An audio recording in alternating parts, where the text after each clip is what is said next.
सबको जय मसीह की। मैं अरोमा टीवी के श्रोताओं को, सब दर्शकों को मैं धन्यवाद देता हूं कि परमेश्वर ने मुझे मौका दिया।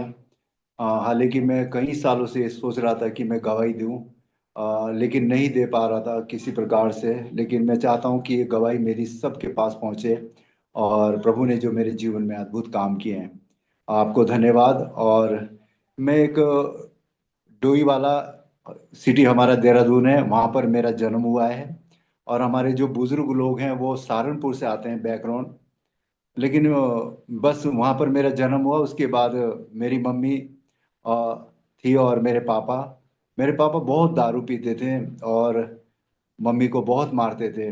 और मेरी जो पहली मम्मी थी वो एक्सपायर हो गई। लेकिन जो दूसरी मम्मी थी उनको पापा ने क्या किया, वो घर से उनको दूसरे के घर से भगाकर उनको लेकर आए।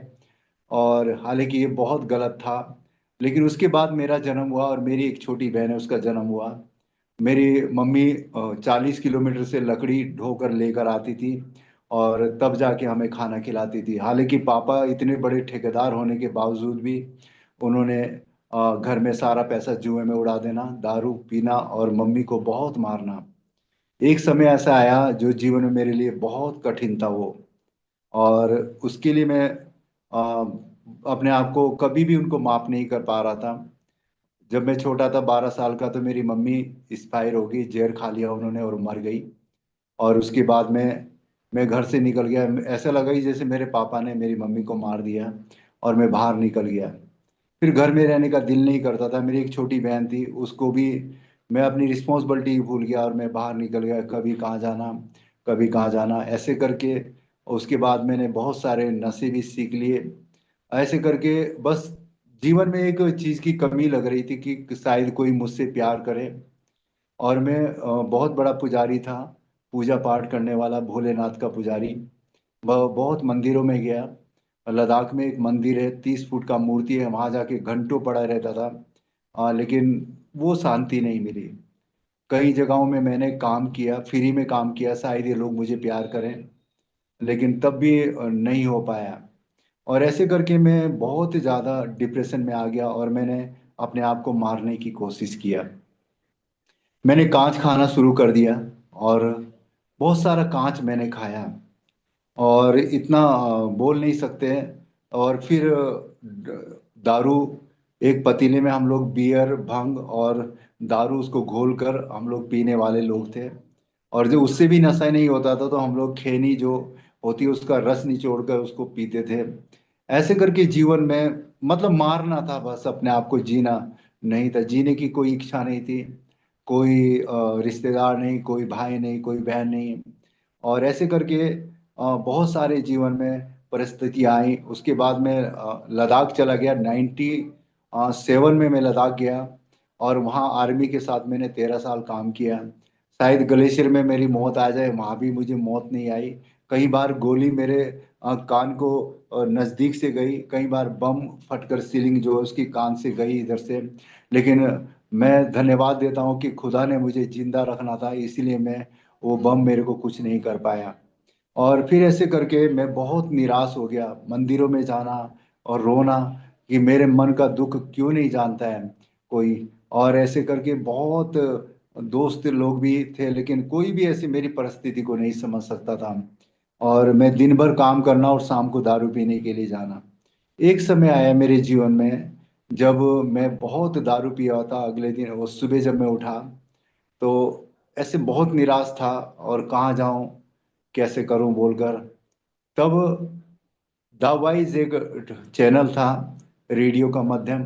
तो वहां पर मैंने प्रभु यीशु मसीह के बारे में सुना। और जब यीशु मसीह के बारे में सुना तो मुझे ऐसा लगा जैसे कोई अपना मिल गया मुझे।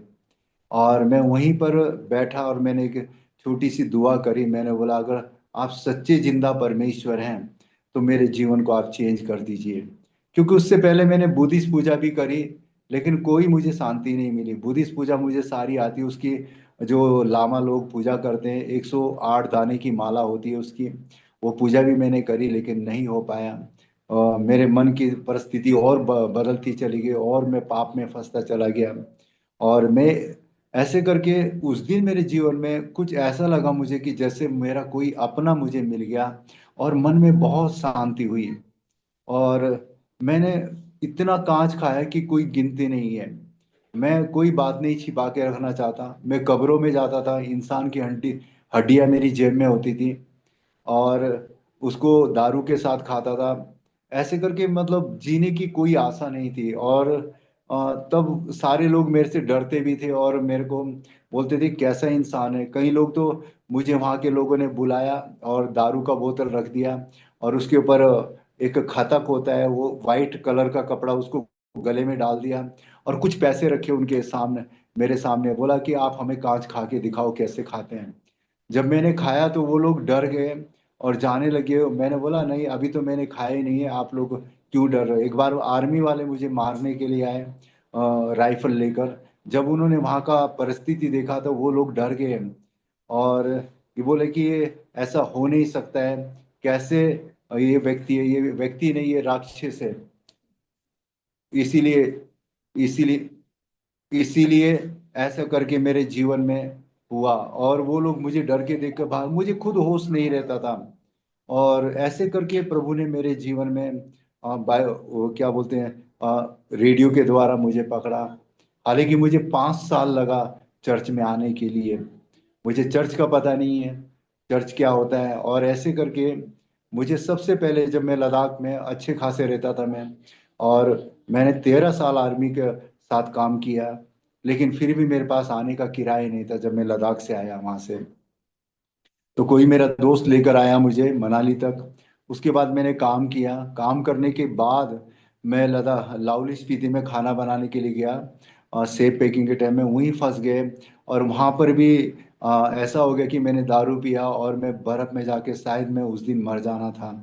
पूरे हाथ पैर मेरे ठंडे हो गए, और मैंने वहां पर यीशु मसीह को पुकारा। मैंने बोला, प्रभु यीशु मसीह, अगर आप सच में हैं तो आप मुझे बचा लीजिए, और मैं आपके पीछे चलूंगा। ऐसे करके मैं आया। फिर वहां से मनाली से फिर मैं इधर क्या बोलते हैं, रोडू में आया। रोडू आने के बाद में वहां पर एक नेपाली परिवार मिला मुझे, और उन्होंने बोला कि हम लोग मसीह लोग हैं। तो मेरे को इतनी खुशी हुई। मैंने, आज तो मैं इनसे सब कुछ पूछूंगा जाकर, और इनसे पूछूंगा कि यीशु मसीह कौन है और क्या करते हैं, कैसे वो करते हैं। तो उस दिन मुझे खुशी मिली, और मैंने बोला मैं आपके घर आऊंगा शाम को। और जब मैं शाम को उनके घर गया, तो उन्होंने मेरे सर के ऊपर बाइबल रख के मेरे लिए प्रार्थना किया। और मैं इतना रोया, बहुत रोया मैं, और मेरी आंखों से आंसू बिल्कुल नहीं रुके। और उन्होंने मुझे फिर रास्ता बताया कि चर्च में जाइए आप। और ऐसे करके फिर मैंने, ठेउग एक जगह थी वहां पर जाके मैंने किसानी बाड़ी का काम किया। काम करने के बाद वहां से मैं चर्च में जाना शुरू किया। पहला जो मेरा पास्टर था वो नेपाली थे, उनके पास जाता रहा मैं लगातार, रेगुलर। और मुझे बाइबल पढ़ना भी नहीं आता, अभी भी मुझे लिखना नहीं आता है। बाइबल तो मैं पढ़ लेता हूँ। तो ऐसे करके वहां से प्रभु ने बहुत, वहां से मेरे जीवन में चमत्कार होना शुरू हो गया। सबसे पहले चमत्कार हुआ, मैंने वहां 50,000 पनीरी गोभी लगाई थी, और वो गोभी पूरी सड़ने वाली थी। और मैंने प्रार्थना किया, प्रभु अगर आप हैं तो ये गोभी मेरी मेहनत का पैसा है, ये मरना नहीं चाहिए। अगले दिन जाके देखता हूँ तो गोभी बिल्कुल ठीक है। ये बड़ा आश्चर्य कर, मैं देखकर मैं हैरान पड़ गया प्रभु को। और उसके बाद फिर ओले गिरने लगे एक रात को, बहुत बड़े बड़े ओले। मैंने बोला ऐसे तो ये फूल गोभी सारा खराब हो जाएगा। मैं घुटनों के बल आया, और फिर मैंने प्रार्थना किया। मुझे जैसे भी आता था प्रार्थना में, उतना अच्छे से तो नहीं कर पाता था, लेकिन प्रार्थना किया मैंने। ऐसे करके प्रभु ने वहां पर भी मेरी मदद किया। फिर एक दिन वहीं पर एक पंडित ने मुझे बुलाया, उसने मुझे बीड़ी पिलाई। और जब बीड़ी पिया तो ऐसा लगा जैसे मैंने कोई बहुत बड़ा पाप कर दिया, क्योंकि मैं धीरे धीरे, छुटकारा मेरा हो रहा था, मुझे पता नहीं था। मेरे जीवन से सारे नशे गुम हो गए थे। दारू पीना, भंग पीना, और ये बीड़ी सिगरेट, ये धीरे धीरे खत्म होते जा रहे थे। उस दिन मेरे को एहसास हुआ कि मैंने कोई पाप किया है, और प्रभु मुझे माफ कर दे। मैंने छोटी सी दुआ करा उस दिन, और मेरे हृदय में शांति मिली। उसके बाद मैंने वहां से छोड़ कर वो, छोड़ा नहीं था मैंने। वहां पर वो पास्टर से मिला मैं। तो पास्टर ने बोला मुझे अगुवाई हो रहा है कि आपको बैप्टिज्म देना है। तो ऐसे करके मेरे मन में प्रभु से बात हुआ तो प्रभु ने बोला कि आप बैप्तिज्म ले लो और मेरे पीछे चलो। और जब मैंने बैप्तिज्म लिया तो ऐसा लगा मेरे को, बहुत अच्छा लगा मेरे को उस दिन, और मन में बहुत शांति हुई। और फिर दोबारा से वहां से वो जगह छोड़ दिया मैंने, चर्च भी छोड़ा। मैं, एक दोस्त था मेरा, उसके पास आया। उस दोस्त ने मेरा मोबाइल भी तोड़ दिया, और ऐसे करके मैं वहां पर लालच में आ गया था मैं दोबारा। तो वहां से आने के बाद मेरे दोस्त के घर में मैं कम से कम 1.5 रखवार, एक जगह है जहाँ पर लाइट नहीं थी उस टाइम में, पूरा जादू टोने का एरिया था वो। और मेरे दोस्त के साथ में रहा वहाँ। वो डेली लड़ाई झगड़ा उनका पति पत्नी का, और मैं उनको समझाता था। चारों तरफ से वो क्या बोलते हैं, हफीम पीने वाले लोग, उनके बीच में मैं बाइबल लेके पढ़ना शुरू किया मैंने। और बाइबल मैंने पढ़ना नहीं छोड़ा। तब मुझे एहसास हुआ कि मैंने कोई गलती की है। मैंने बोला, प्रभु आप मुझे क्यों लेकर आए यहाँ? बोला, मैं नहीं लेके आया, तू खुद अपनी मर्जी से यहाँ पर आया है। तुझे 1 महीना यहाँ पर रहना पड़ेगा, कैसे रहना मैं नहीं जानता हूँ, लेकिन रहना पड़ेगा तुझे। उसके बाद मैं तुझे यहाँ से निकालूंगा। और मैं 1 महीना रहा। 1 महीना मुझे लगा कि मेरे लिए 1 साल से भी खतरनाक था वो। और जब मेरे दोस्त वहां से मैं छोड़ के आया तो मेरे दोस्त ने मेरा मोबाइल तोड़ दिया। और मैं पता नहीं कैसे मैंने गुस्सा बर्दाश्त किया उस टाइम में। और फिर मैंने एक निर्णय लिया कि चाहे कुछ भी हो जाए, मैं कभी जिंदगी में चर्च नहीं छोड़ूंगा। और फिर मैं एक पंडित के घर में गया, वहां से मैंने काम शुरू किया। उनके पास उनके बगीचे की देखभाल करता था। वहां से मेरे जीवन, मैंने प्रार्थना में, दिन रात में प्रार्थना करता था, बाइबल पढ़ता था। पता नहीं लगता कब रात खत्म हो गई है। और ऐसे करके मैंने 2 साल गुजारे। और वहां पर इतना जातिवाद था उनके घर में। वो बाहर, अगर उनको पता लगे कोई छोटी जात का है तो वो क्या करते हैं, बाहर बैठाकर उसको रोटी देते थे। और वो भी ढंग से व्यवहार नहीं करते थे। लेकिन 2 साल के अंदर उनके जीवन में प्रभु ने ऐसा कार्य किया। और वो बोलने लगे कि आप सच में प्रभु के जन हैं। उन्होंने मेरे लिए कमरा खोला, और मुझे वहां पर बैठ के बोला कि हमारे परिवार के लिए भी आप प्रार्थना करो। मैं इतना कट्टर हो गया था कि अगर सुबह, मैंने संडे के दिन में मैंने बोला कि संडे के दिन मुझे, मैं नौकरी नहीं करूंगा संडे के दिन आपका, मुझे चर्च जाना है। चाहे कुछ भी हो जाए, चाहे आंधी आए, चाहे तूफान आए, मैं चर्च नहीं छोड़ूंगा। उन्होंने बोला ठीक है। शुरू में तो बोला ठीक है, लेकिन बीच बीच में वो रुकावट करने लगे। मैंने उनको साफ बोल दिया कि आप 7:30 बजे को ऊपर नहीं आए तो मैं 7:10 पर वहां से निकल पड़ूंगा। फिर आपका सेब चाहे बंदर खाए चाहे कुछ भी खाए, मैं उसका रिस्पॉन्सिबिलिटी नहीं हूँ। उसके बाद मैं निकल जाऊंगा। वो 7 बजे करेक्ट पहुंच जाते थे। कम से कम 1 घंटे का रास्ता है जंगल से। और जब वो आते थे तो मैं फिर नीचे चर्च की ओर रवाना हो जाता था। ऐसे करके मैंने 2 साल काटे। तब जाके प्रभु ने मुझसे बात किया कि जाके अपने पिता को माफ करो, तब मैं तुम्हें माफ करूंगा। नहीं तो मैं कभी पिता को माफ करने वाला ही नहीं था, क्योंकि मेरे मन में उनके प्रति बहुत कड़वापन था। और जैसे ही ये बात मेरे मन में आई और प्रभु ने मुझसे बात किया, तो मेरी आंखों से आंसू आने लगे।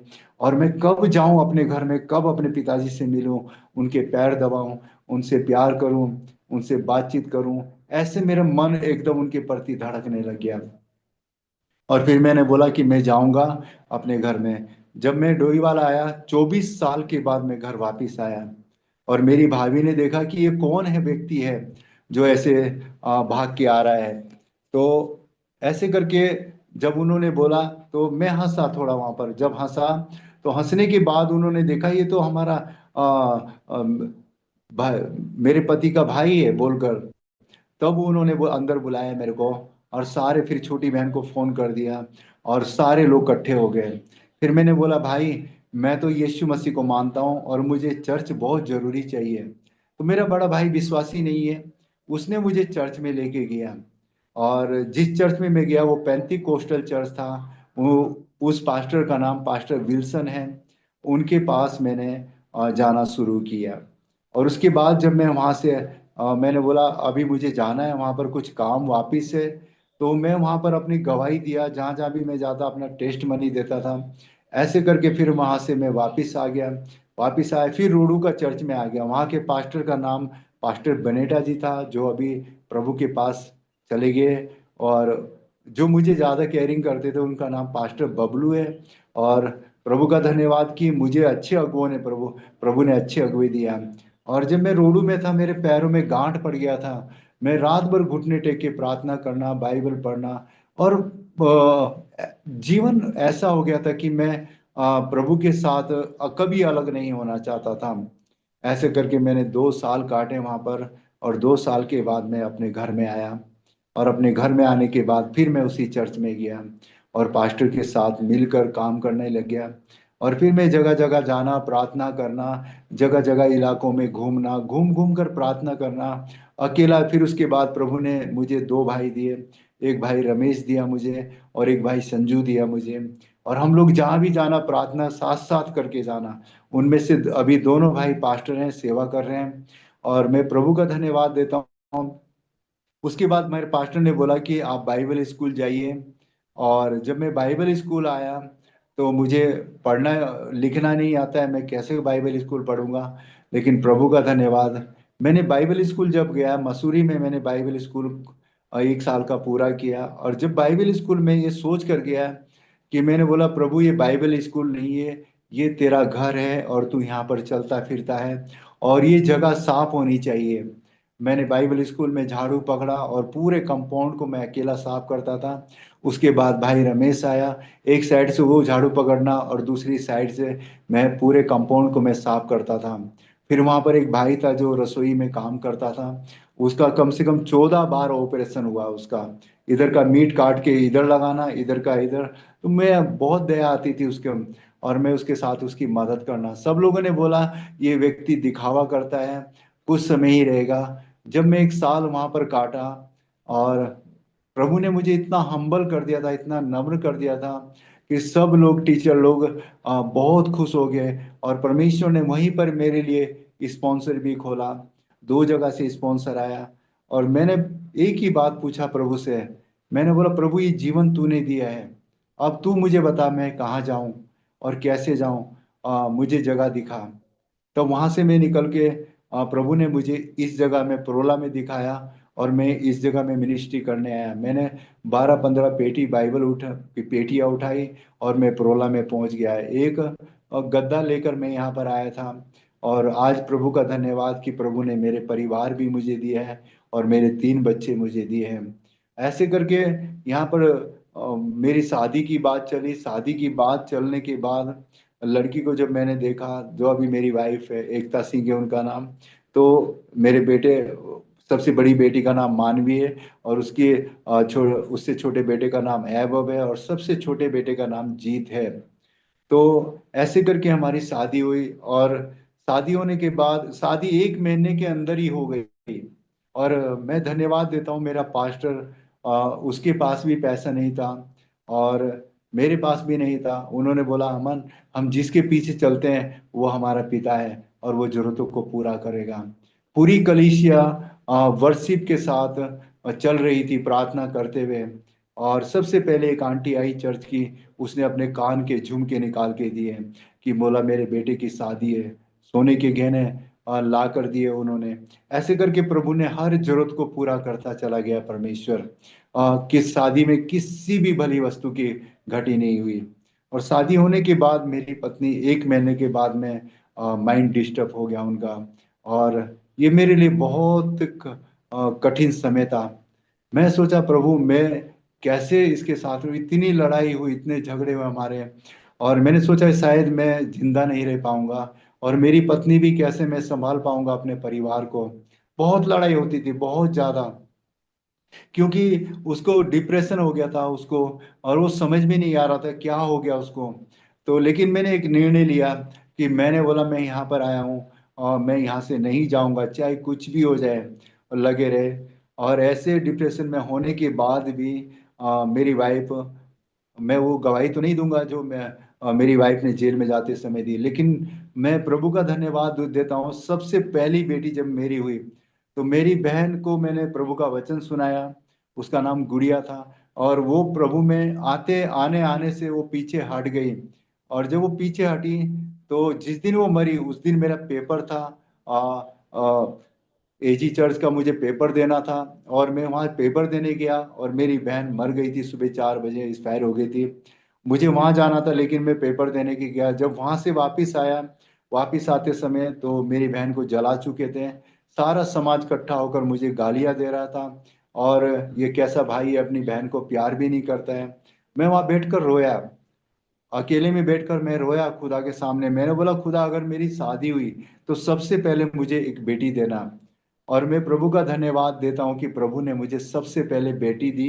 और बेटी का नाम उसका नाम मानवी रखा। भजन संहिता 7 अध्याय 17 अध्याय से उसका नाम है, और वो नाम प्रभु ने मुझे दिया। और उसके बाद मेरा दूसरा बेटा हुआ। और ऐसे ही करके तीनों ऑपरेशन मेरी वाइफ के हुए। और दूसरे ऑपरेशन में मेरे पास कोई पैसा नहीं था। एक अस्पताल इधर था, एक अस्पताल कम से कम 5 किलोमीटर। और मैं ऐसा परिस्थिति में फंस गया कि मैं पत्नी को देखूं कि बच्चे को देखूं। और जब पास्टर ने मुझे बोला, किसी ने, कि मैंने बोला मेरे पास तो कोई पैसा नहीं, 1350 रुपये मेरे पास थे। और डॉक्टर ने बोला कि तुम्हारा बेटा मर जाएगा, क्योंकि उन्होंने वहां पर रख दिया मेरी वाइफ को जहाँ पर बच्चे पैदा होते हैं। और वो और ज्यादा उसका माइंड डिस्टर्ब हो गया, वो मरने वाली थी। मुझे पता भी नहीं है, मैंने सोचा अभी होगा, थोड़ी देर में होगा, मैं बाहर बैठा हूँ। लेकिन जब वो मरने वाली हो गई, तब उन्होंने फटाफट में जल्दी में उसका ऑपरेशन किया।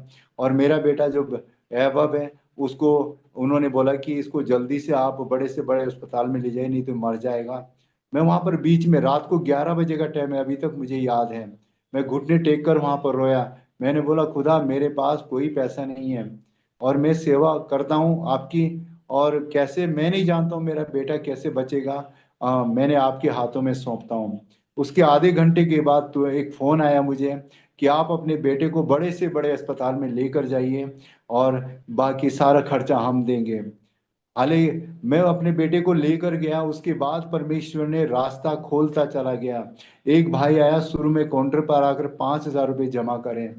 और मैं जब अपने बेटे से मिलने जाता था, पूरे पाइप लगे हुए उसके शरीर में, और मैं रोता था। मैं अंदर जाके आईसीयू में जाके मैंने खुदा से प्रार्थना किया। मैंने बोला, प्रभु ये मेरे बेटा मुझे बाहर चाहिए, मैं इस हालत में नहीं देख सकता। और उधर पत्नी मेरी दूसरे अस्पताल में पड़ी हुई है, और क्या पत्नी को देखने जाऊं कि बच्चों को देखने जाऊं। और मैं धन्यवाद देता हूं जो मेरे साथ भाई लोग खड़े हुए। और ऐसे करके मेरे बेटे को प्रभु ने नया जीवन दिया, और प्रभु का धन्यवाद। जब तीसरा बेटा हुआ, तीसरा बेटा होने के बावजूद मेरी वाइफ बोलती है कि पेट में बच्चा है। मैंने बोला, आप कैसी बात कर रहे हो, आपने दवाई खाया, अब दवाई खाने के बाद तो बच्चा नहीं होना चाहिए। नहीं नहीं, ऐसा हो नहीं सकता। मैंने बोला, चलो चेकअप के लिए जाएंगे। जब चेकअप के लिए गए तो सच में पता लगा वहां पर बच्चा है, लेकिन वो डॉक्टर बता रहे कि वो मर गया है, उसका ऑपरेशन करना है। और मैं बाहर आके रोया। मैंने बोला, प्रभु क्या मैं कोई पाप करना चाहता था परमेश्वर, मुझसे अगर कोई भूल हुई है तो मुझे बताइए परमेश्वर। ऐसे करके वो जब दोबारा डॉक्टर ने चेक किया तो वो डर गया। उन्होंने बोला, आप इसको फटाफट लेके जाइए। तो हम देहरादून लेकर आए। जब देहरादून अस्पताल में जब चेकअप कराया तो मेरा बेटा जिंदा था। और प्रभु ने उसे बताया मेरी वाइफ के। और ऐसे करके उसकी मेडिसिन चली। और मेरी वाइफ को 9 महीने तक ब्लीडिंग हुआ, 9 महीने। और मैं धन्यवाद देता हूँ कि 9 महीने ब्लीडिंग होने के बाद भी मेरी वाइफ को एक खून की बूंद की कमी नहीं पड़ा। और मैं प्रभु का धन्यवाद देता हूँ कि परमेश्वर ने हर जरूरत को पूरा किया। फिर ऐसे करके प्रभु ने हमें संभाला यहाँ पर। और परमेश्वर का धन्यवाद देता हूँ, जब मैं बहुत ज्यादा उसमें हो गया था, परेशान हो गया, मैंने बोला मैं क्या करूं। तो मैंने प्रभु से बहुत प्रार्थना किया यहाँ पर। और प्रार्थना करने के बाद मैं प्रभु का धन्यवाद देता हूँ कि परमेश्वर ने मुझे यहाँ पर संभाल के रखा। और आज मेरे परिवार को परमेश्वर ने खड़ा किया है। और मैं बताना चाहता हूँ, मेरा जीवन ऐसा हो गया था। इन अब आप सोच रहे होंगे, जब मैंने ये गवाही दिया, लोगों ने विश्वास नहीं किया कि सच में ये व्यक्ति कांच भी खाया हो। और मैंने पता नहीं कितनी बोतलें कांच की खाई हैं। और उसके बाद में क्या बोलते हैं, मैंने नशा इतना किया है। फिर इंसान की हड्डी मेरी जेब में होती थी। सारे लोग मुझे बोलते थे कि ये इंसान नहीं है, ये राक्षस है, बोलकर ऐसे बोलकर मुझे वो करते थे। लेकिन आज मैं धन्यवाद देता हूँ कि खुदा का, खुदा ने मुझे एक अच्छा परिवार दिया, और कलीसिया दी, कलीसिया में लोग दिए। आज हम इस छोटी सी जगह में रहकर प्रार्थना करते हैं और रहते हैं यहाँ पर भी कई बार हमारे अगुओं ने भी हमें बोला कि आप यहाँ से नीचे आ जाइए, आप यहाँ को अगर आपको परेशानी हो रही है, आपको ज्यादा मैंने बोला सर नहीं, मैं वापिस नहीं आऊंगा, मुझे अब आगे को ही जाना है, मैं पीछे नहीं लौटूंगा। अ, अगर आपको प्रॉब्लम हो रही तो आप यहाँ पर आ जाइए। तो ऐसे करके प्रभु ने मुझे यहाँ पर संभाला और मैंने अपना हाथ काटा। ये देखिए अपना, मुझे इतना गुस्सा आता था, जब मुझे गुस्सा आता था तो मैं अपना हाथ काट कर अपना खून पीता था और मुझे बिल्कुल दर्द नहीं होता था। इसमें नमक लगाया मैंने, मिर्चा लगाया, तब भी मुझे दर्द नहीं हुआ। ऐसे करके प्रभु ने मुझे संभाला और परमेश्वर ने मुझे संभाल के रखा। और प्रभु का धन्यवाद कि परमेश्वर ने मुझे अच्छे अगुवे दिए। जहां पर भी ऐसी परिस्थिति आई कि जब अभी सब कुछ खत्म होने वाला है, तो परमेश्वर ने अपने वचन के द्वारा मुझे खड़ा किया। जब मेरी वाइफ जेल में जा रही थी तो उसने मुझे फोन किया। फोन करने के बाद उसने बोला कि मैं जा रही हूँ जेल, लेकिन आप चिंता मत कीजिए, क्योंकि खुदा के वचन में लिखा हुआ है कि 10 दिन तक तुझे कलेश भोगना होगा, तू मत डर। और ऐसे करके उसने जब वचन बोला तो मेरे दिल में शांति आ गई। और जब लोग हमारे पास आए कि आप जाकर क्या कीजिए, केस कर दीजिए आपने, तो प्रभु का वचन मेरे पास यशायाह उसका 53 अध्याय उसका 7 पद मेरे पास में आ गया। उसने वचन में लिखा, वो भेड़ों के समान, है ना, और प्रभु यीशु मसीह वध होने के लिए गया, लेकिन उसने अपने प्राणों को कुछ नहीं जाना। ऐसे करके प्रभु ने वहां पर भी मुझे उत्साहित किया। मैंने बोला प्रभु आपने कोई केस नहीं किया, हम कोई केस नहीं करेंगे प्रभु, आप हमें बचाएंगे। और मैं धन्यवाद देता हूँ कि आज इस प्रोला क्षेत्र में प्रभु ने हमें खड़ा किया है और विश्वास योग्य परमेश्वर ने रहने के लिए सहायता किया, मदद किया। और ऐसे मेरे बच्चों को जब वहां पर जंगल में, मैं जंगल में 3 घंटा बैठा, मैं 3 घंटा तक मेरे बच्चों के साथ में, मेरी बेटी और मेरा सबसे छोटा बेटा। मैंने बोला प्रभु क्या करें। ऐसे करके मैं यहाँ पर घुटनों पे आया, रात के 11:30 बजे की बात है। और जब मैं रोया तो देखा आधे घंटे के बाद मेरी पत्नी मेरे घर में आ गई यहाँ पर, और प्रभु ने हर प्रार्थनाओं को सुना मेरे प्रियो। जब भी यहाँ पर ऐसे बहुत सारे चमत्कार प्रभु ने, मैं सोचता हूँ कि मेरे सर में इतना बाल भी नहीं है जितना प्रभु ने मुझे गवाहियां दी है। और हर एक चीज की गवाही, मेरी पत्नी को बिल्कुल ऐसा हो गया था कि अब शायद मरने पर है, परिवार टूटने पर है, सब लोग विरोध में हो गए।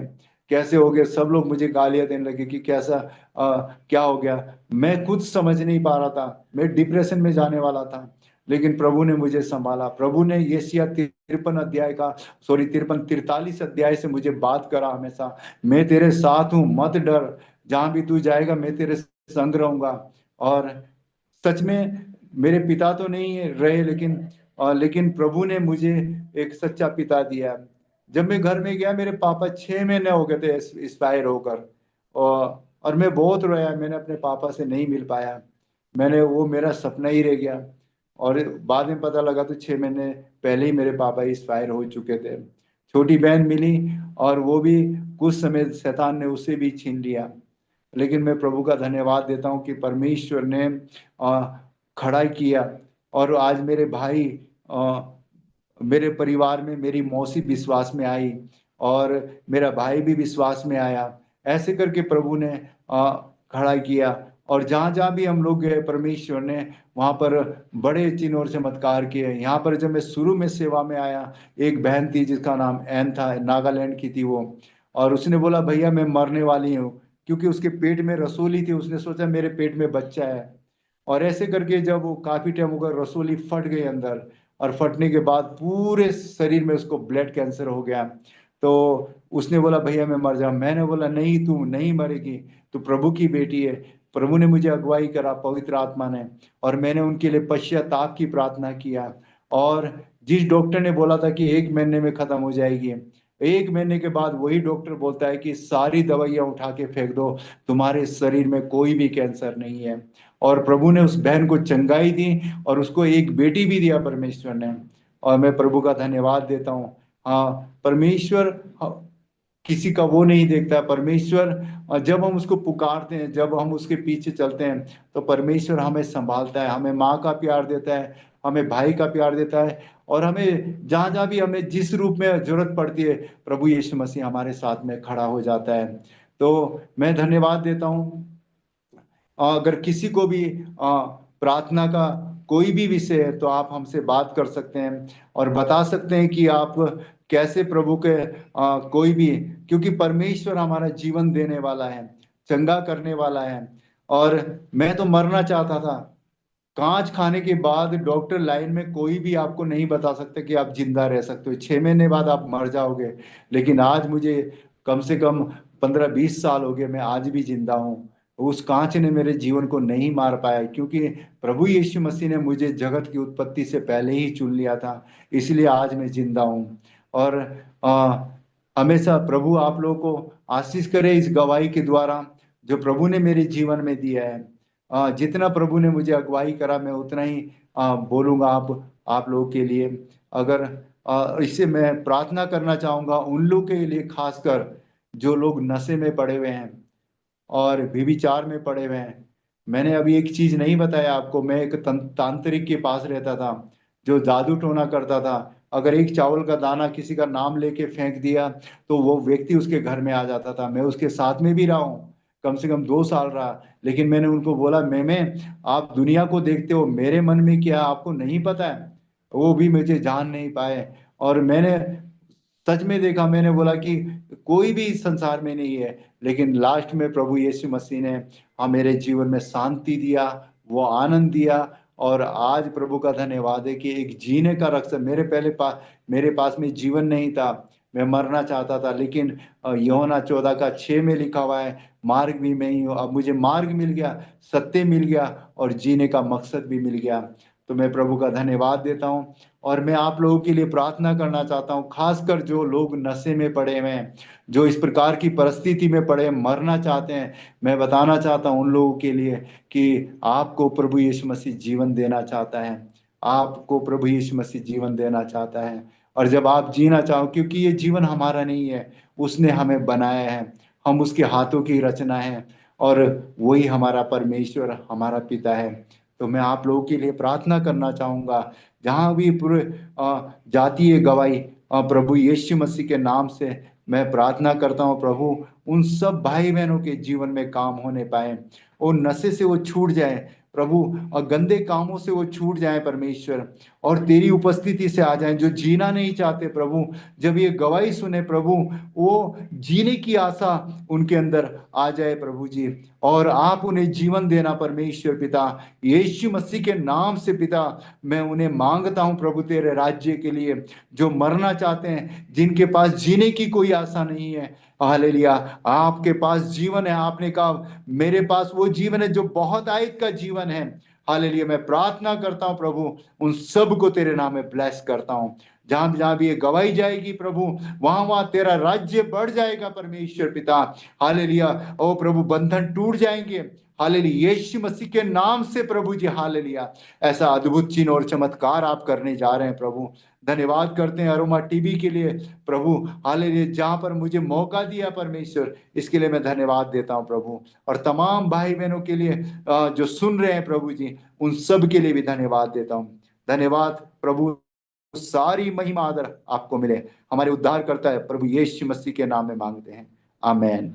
अगर किसी को प्रार्थना की कोई जरूरत है, और मेरा नाम और नंबर उसमें दिया है, स्क्रीन में आएगा, तो आप कांटेक्ट कर सकते हैं। प्रभु आप सबको आशीष दें। और मैं विश्वास करता हूं कि आप लोग ये गवाही जब सुनोगे तो प्रभु का आत्मा आपके जीवन में काम करेगा। सबको जय मसीह की। अरोमा टीवी के लिए भी मैं धन्यवाद देता हूँ हृदय से, और सर लोगों को भी कि परमेश्वर उन्हें बहुत आशीष दे, कि उन्होंने एक ऐसा जरिया खोला है जो लाखों लोगों के लिए, प्रभु के लिए बहुत बड़ी आशीष का कारण है। प्रभु उनके बहुत ऐसे उन्हें आशीष दे। मैं इतना ही बोलना चाहूंगा। जय मसीह की।